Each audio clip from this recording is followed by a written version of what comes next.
வணக்கம் அன்பு மாணவர்களே, இன்று நாம் 10ஆம் வகுப்பு கணித பாடத்திலிருந்து அலகு 5 ஆயத்தொலை வடிவியல் இந்த பாடப்பொருளை விரிவாக பார்க்க இருக்கின்றோம். இப்பகுதியில் முதல் பகுதியாக நினைவு கூறுதல். இதில் நாம் ஏற்கனவே படித்த பாடப்பகுதியிலிருந்து நமக்கு தெரிந்த சூத்திரங்களை ஒன்றன் பின் ஒன்றாக தெளிவாக பார்ப்போம். முதலாவதாக இரு புள்ளிகளுக்கு இடைப்பட்ட தொலைவு a x1, y1 மற்றும் b x2, y2 என்ற இரு புள்ளிகளுக்கு இடைப்பட்ட தொலைவு modulus ab equal to d equal to square root of x2 minus x1 whole square plus y2 minus y1 whole square. ஒரு கோட்டு துண்டின் நடுப்புள்ளி a ஆஃப் x1, y1 மற்றும் b of x2, y2 ஆகிய புள்ளிகளை இணைக்கும் கோட்டு துண்டின் மையப்புள்ளி அல்லது நடுப்புள்ளி m ஆனது x1 + x2 divided by 2, y1 + y2 divided by 2. பிரிவு சூத்திரம்: உட்புறமாக பிரிக்கும் புள்ளி a x1, y1 மற்றும் b x2, y2 ஆகிய இரு வேறுபட்ட புள்ளிகளை இணைக்கும் AB என்ற கோட்டுத்துண்டை உட்புறமாக m/n என்ற விகிதத்தில் பிரிக்கும் புள்ளி. பிரிவு சூத்திரம்: உட்புறமாக பிரிக்கும் புள்ளி a x1, y1 மற்றும் b x2, y2 ஆகிய இரு வேறுபட்ட புள்ளிகளை இணைக்கும் AB என்ற கோட்டுத்துண்டை உட்புறமாக m/n என்ற விகிதத்தில் பிரிக்கும் புள்ளி P ஆஃப் x, y என்பது mx2 + nx1 divided by m + n, my2 + ny1 divided by m + n ஆகும். வெளிப்புறமாக பிரிக்கும் புள்ளி a x1, y1 மற்றும் b x2, y2 ஆகிய இரு வேறுபட்ட புள்ளிகளை இணைக்கும் AB என்ற கோட்டுத்துண்டை வெளிப்புறமாக m/n என்ற விகிதத்தில் பிரிக்கும் புள்ளி P ஆஃப் x, y என்பது mx2 minus nx1 divided by m - n, my2 minus ny1 divided by m - n ஆகும். முக்கோணத்தின் நடுக்கோட்டு மையம் a x1, y1, b x2, y2 மற்றும் c x3, y3 ஆகிய மூன்று புள்ளிகளை முனைகளாக கொண்ட முக்கோணத்தின் நடுக்கோட்டு மையம் G ஆனது x1 + x2 + x3 divided by 3, y1 + y2 + y3 divided by 3 ஆகும். முக்கோணத்தின் நடுக்கோட்டு மையம் a x1, y1, b x2, y2 மற்றும் c x3, y3 ஆகிய புள்ளிகளை முனைகளாக கொண்ட முக்கோணத்தின் நடுக்கோட்டு மையம் G ஆனது x1 + x2 + x3 divided by 3, y1 + y2 + y3 divided by 3 ஆகும். அடுத்து இந்த பாடப்பகுதியில் நாம் முதல் பகுதியாக முக்கோணத்தின் பரப்பை காண்பதை பற்றி தெளிவாக பார்க்க இருக்கிறோம். ஒரு முக்கோணம் என்றால் அதற்கு மூன்று முனைப்புள்ளிகள் கொடுக்கப்பட்டிருக்க வேண்டும். a x1, y1, b x2, y2, c x3, y3 என்பன ஒரு முக்கோணத்தின் மூன்று முனைகள் எனில் இந்த முக்கோணம் ABCயின் பரப்பு equal to 1/2 into modulus of. இப்போ இதை நம்ம ஃபார்முலா தெளிவாக புரிஞ்சுக்கணும். முதல்ல கொடுத்துருக்கக்கூடிய முதல் புள்ளியான x1, y1 என்ற புள்ளியை வெர்டிக்கலாக x1 மேலே x1ம் கீழே y1ம், அடுத்த புள்ளியான x2, y2 என்ற புள்ளியை மேலே x2 கீழே y2, அதேமாரி மூன்றாவது புள்ளியான x3, y3 என்ற புள்ளியை மேலே x3 கீழே y3 எனவும், மீண்டும் நாம் முதல் புள்ளியான x1, y1 என்ற புள்ளியை கடைசியாக மேலே x1 கீழே y1 என எழுதி முடிக்க வேண்டும் முதலில். அடுத்தது இந்த சூத்திரத்தை நாம் விரிவு செய்யும் பொழுது 1/2 இன்ட்டு மேலிருந்து கீழ் வரக்கூடிய அம்புகுறியிலிருந்து x1 இன்ட்டு y2 அதே மாதிரி plus x2 plus y3 x2 into y3 plus x3 into y1 இதை முதல் பெருக்கிக் கொள்ள வேண்டும், பெருக்கி கூட்டிக் கொள்ள வேண்டும். இதிலிருந்து இரண்டாவது பகுதியாக கீழிருந்து மேலே அம்புகுறியிடப்பட்டுள்ளதை கவனிக்க வேண்டும். x2 into y1 plus x3 into y2 plus x1 into y3 என எழுதி x1, y1, x2, y2 மேலும் x3, y3 என்ற புள்ளிகளுக்கு மதிப்புகளை பிரதியிட்டு நாம் விடை காண வேண்டும். ஒரு கோடம் இந்த 3 புள்ளிகள் A x1, y1, B x2, y2 மற்றும் C x3, y3 என்ற 3 வெவ்வேறு புள்ளிகள் ஒரு கோடமைந்தவையாக இருந்தால் மட்டுமே முக்கோணம் ABCயின் பரப்பு 0 ஆகும். குறுவினாக்கள். இப்பகுதியில் நாம் ஏற்கனவே பயின்ற சூத்திரத்தை பயன்படுத்தி கீழ்கண்ட வினாக்களை எவ்வாறு செய்வது என்பதை பற்றி விளக்கமாக பார்ப்போம். வினா எண் 1 -3, 5, 5, 6 மற்றும் 5, -2 ஆகியவற்றை முனைகளாக கொண்ட ஒரு முக்கோணத்தின் பரப்பை காண்க. வினா எண் 2 ஓர் அறையின் தளமானது ஒரே மாதிரியான முக்கோண வடிவ தரை ஓடுகளை கொண்டு அமைக்கப்படுகிறது. அதில் ஓர் ஓட்டின் முனைகள் -3, 2, -1, -1 மற்றும் 1, 2 ஆகும். தரைத்தளத்தை முழுமையாக அமைக்க 110 ஓடுகள் தேவைப்படுகிறது எனில் அந்த தரைத்தளத்தின் பரப்பை காண்க. வினா எண் 3 1, -1, -4, 6 மற்றும் -3, -5 புள்ளிகளால் அமைக்கப்படும் முக்கோணத்தின் பரப்பு காண்க. வினா எண் 4 -10, -4, -8, -1 மற்றும் -3, -5 புள்ளிகளால் அமைக்கப்படும் முக்கோணத்தின் பரப்பு காண்க. கேள்வி எண் 5 If the area of the triangle formed by the vertices A -1, 2, B k, -2 and C 7, 4 taken in order is 22 square units, find the value of k. வினா எண் 6 0, 0, P, 8 மற்றும் 6, 2 ஆகியவற்றை வரிசையான முனைப்புள்ளிகளாக கொண்ட முக்கோணத்தின் பரப்பு 20 சதுர அலகுகள் எனில் P இன் மதிப்பு காண்க. வினா எண் 7 P, P 5, 6 மற்றும் 5, -2 ஆகியவற்றை வரிசையான முனைப்புள்ளிகளாக கொண்ட முக்கோணத்தின் பரப்பு 32 சதுர அலகுகள் எனில் P இன் மதிப்பு காண்க. வினா எண் 8 Show that the points P -1.5, 3, Q 6, -2 or -3, 4 are collinear. Question number 9 -1/2, 3, 5, 6 மற்றும் -8, 8 ஆகிய புள்ளிகள் ஒரே நேர்கோட்டில் அமையும் என காட்டுக. வினா எண் 10 A, B + C, B, C + A மற்றும் C, A + B ஆகிய புள்ளிகள் ஒரே நேர்கோட்டில் அமையும் என காட்டுக. வினா எண் 11 If the points P -1, -4, Q, B, C and R 5, -1 are collinear and if 2B + C = 4, then find the values of B and C.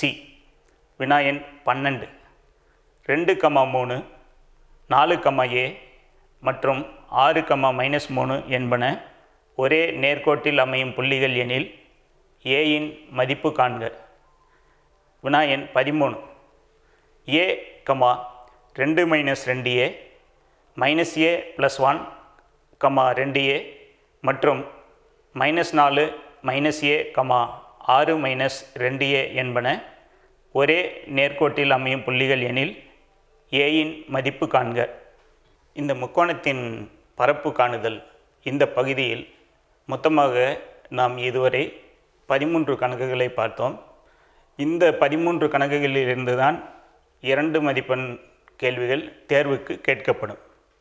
இந்த தேர்வுக்கு நாம் தயார் செய்யும் பொழுது இந்த 2 மதிப்பெண் வினாக்களுக்கு எவ்வாறு மதிப்பெண்கள் வழங்கப்படுகிறது என்றால், சூத்திர பகுதிக்கு 1 மதிப்பெண்களும், அதில் மதிப்புகளை பிரதியிட்டு விடையை சரியாக எழுதினால் 1 மதிப்பெண்ணும் பிரித்து வழங்குவார்கள். எனவே நாம் அதன்படி ஒவ்வொரு கணக்குகளையும் அணுக வேண்டும். மேற்கண்ட 13 வினாக்களிலிருந்து ஒரு சில வினாக்களை நாம் எவ்வாறு விடை காண்பது என்பதை தெளிவாக இப்பகுதியில் நாம் காணலாம்.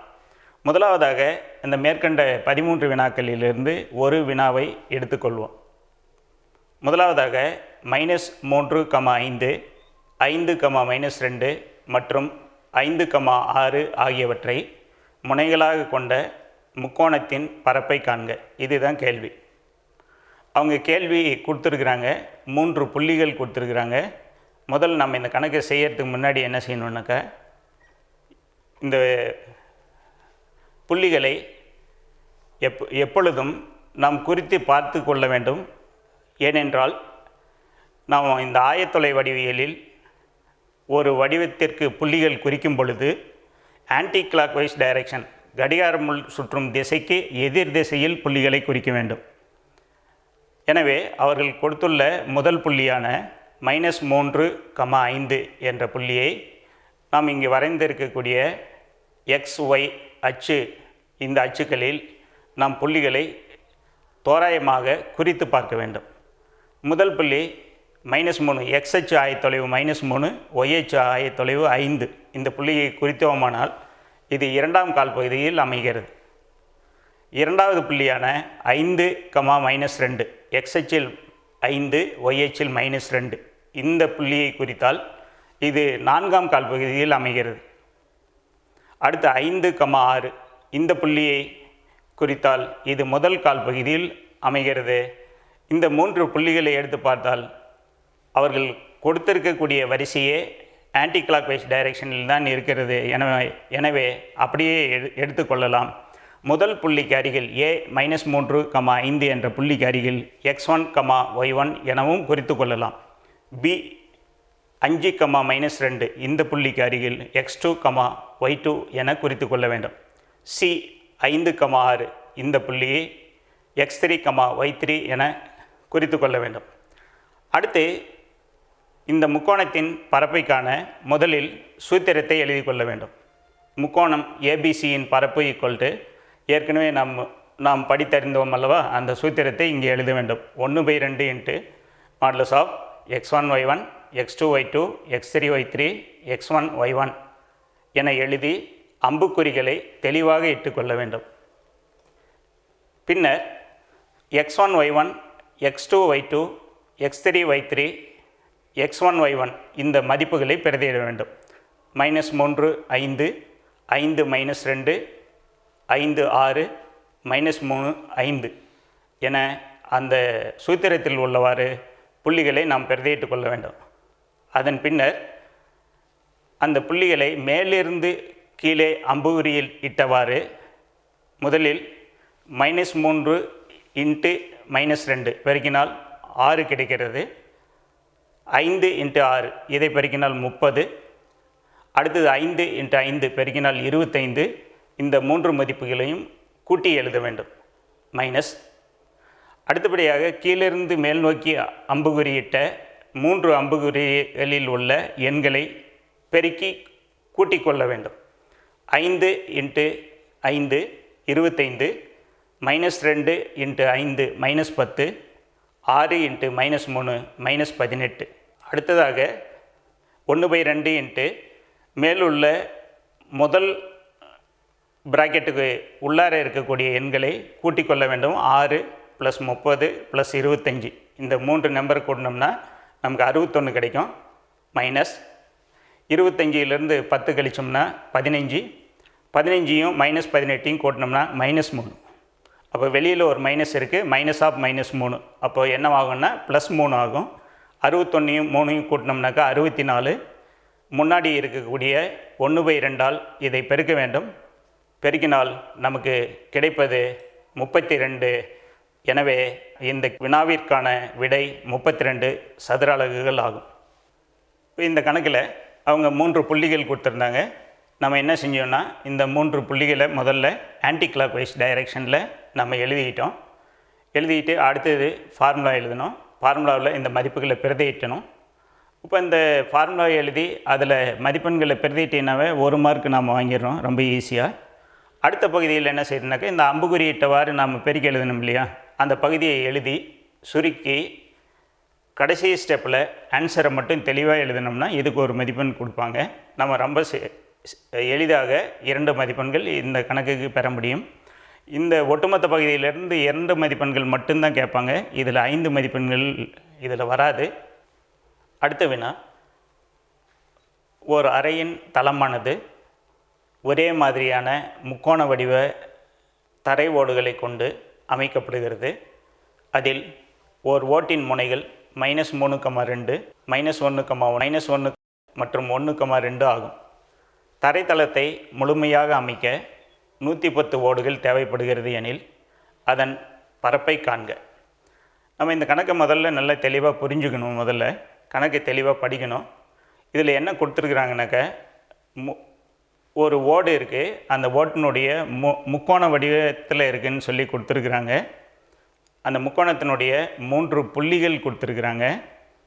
அப்போ ஒரு ஓட்டினுடைய பரப்பை நாம் கண்டுபிடிச்சிக்கணும்.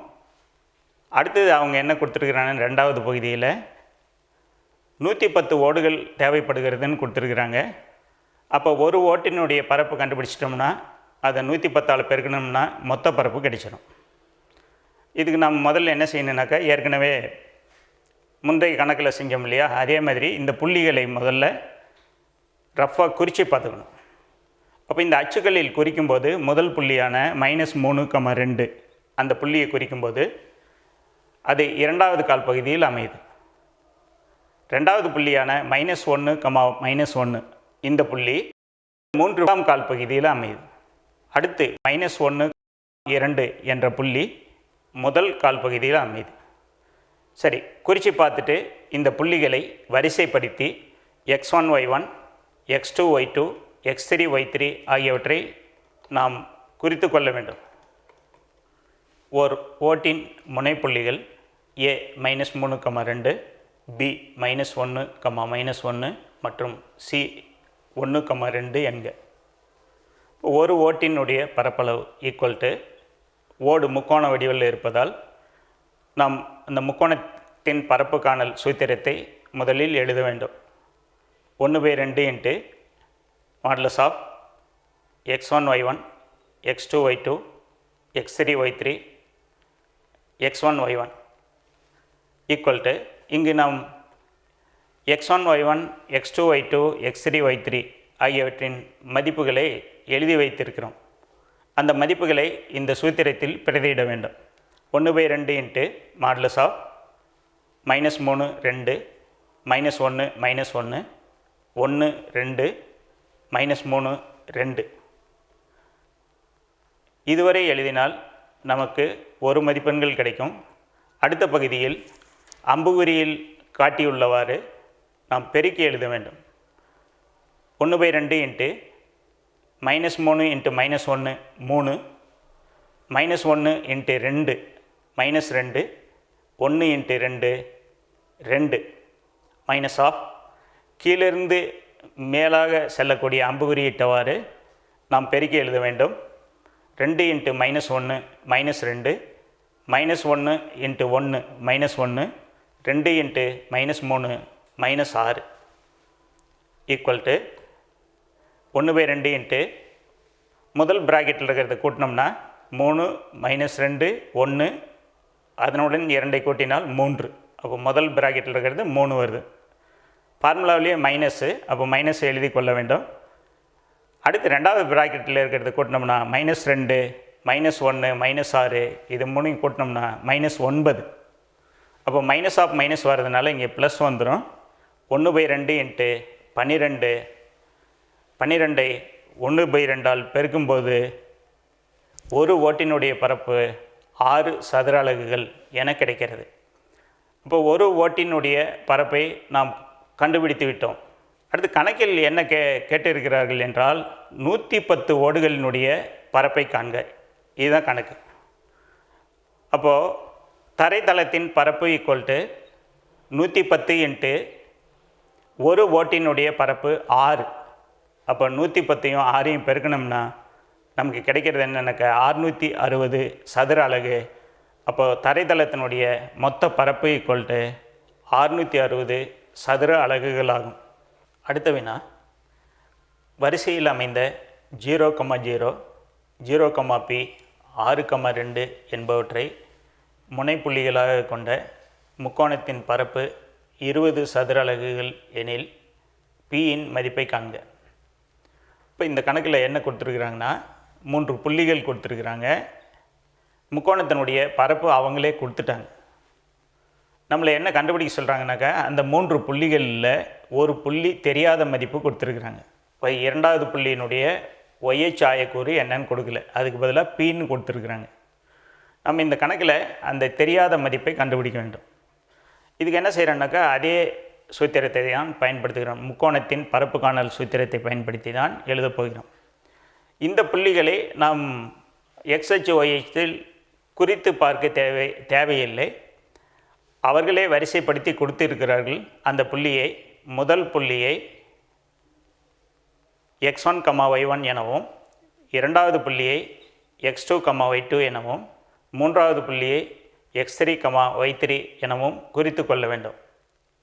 இப்பொழுது கணக்கில் முக்கோணத்தின் ஏபிசியின் பரப்பு = 20 சதுர அலகுகள் என கொடுக்கப்பட்டுள்ளது.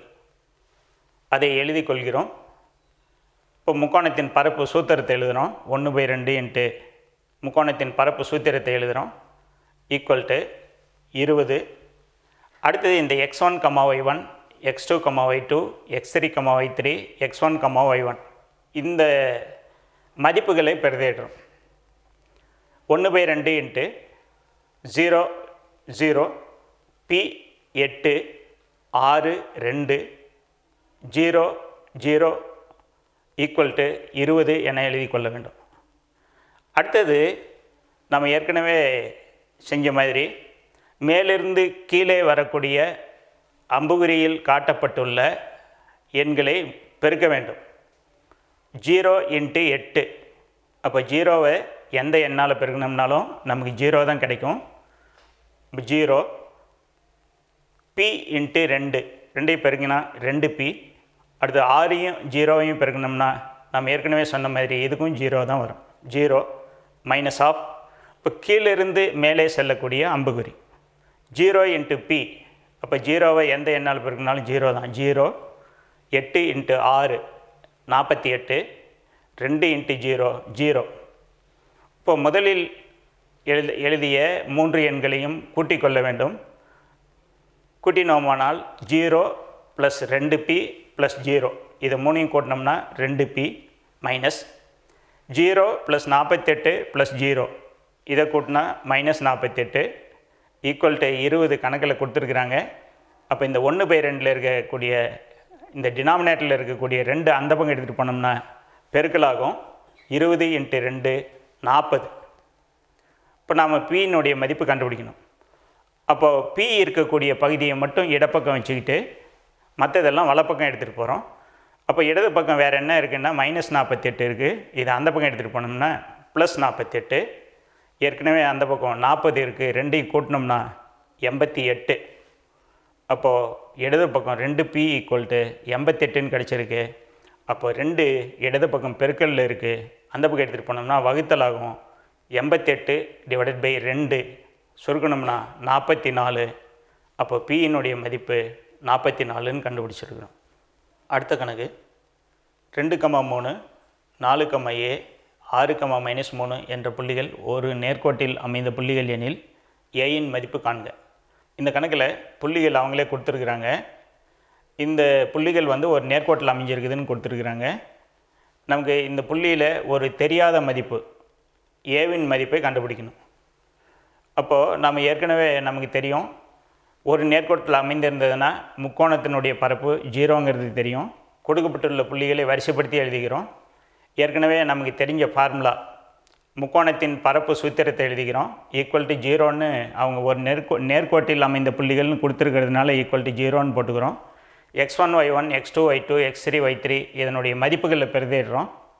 பிரதிட்டு நாம் சுருக்கணும்னா 1/2 முதல்ல மேலேருந்து கீழ் வரக்கூடிய அம்புகுறியில் இருக்கக்கூடிய எண்களை பெருக்கி சுருக்கணும்னா நமக்கு என்ன கிடைக்குன்னா 2a + 6ன்னு வருது. மைனஸ் கீழேருந்து மேலே செல்லக்கூடிய அம்புகுறியில் இருக்கக்கூடிய எண்களை பெருக்கி கூட்டினோம்னா நமக்கு என்ன கிடைக்குதுன்னா 6a + 6ன்னு கிடைக்குது.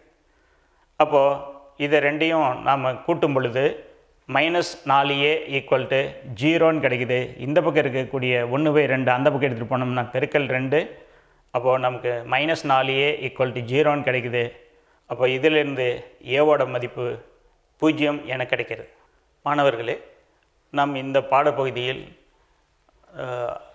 அலகு 5 ஆயத்தொலை வடிவியல் இந்த பகுதியிலிருந்து முதல் பகுதியாக நாம் முக்கோணத்தின் பரப்பை பயன்படுத்தி எவ்வாறு கணக்குகள் செய்வது என தெளிவாக பார்த்தோம். எடுத்துக்காட்டு மற்றும் பயிற்சிகளிலிருந்து 13 கணக்குகள் கொடுக்கப்பட்டுள்ளன.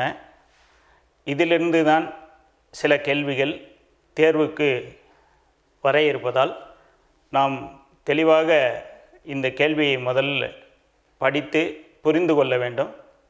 பின்னர் அந்த கேள்விக்கு தகுந்தவாறு என்ன கொடுக்கப்பட்டுள்ளது, நாம் என்ன கண்டுபிடிக்க வேண்டும் என்பதை தெளிவாக உள்வாங்கிக் கொள்ள வேண்டும். முக்கோணத்தின் பரப்பு என்ற கணக்கை எடுத்துக்கொண்டோமானால் பரப்பு முதல்ல சூத்திரம் எழுத வேண்டும், மதிப்புகளை பிரதியிட வேண்டும். பின்னர் சுருக்கமாக விடைகளை எழுதி கடைசி லைனில் நாம் அந்த விடைகளை தெளிவாக குறிப்பிட வேண்டும். அப்படி குறிப்பிட்டோமானால் நமக்கு முழு மதிப்பெண்களும் கிடைப்பதற்கு வாய்ப்புகள் உள்ளன. நன்றி. மீண்டும் அடுத்த பகுதியில் சந்திப்போம்.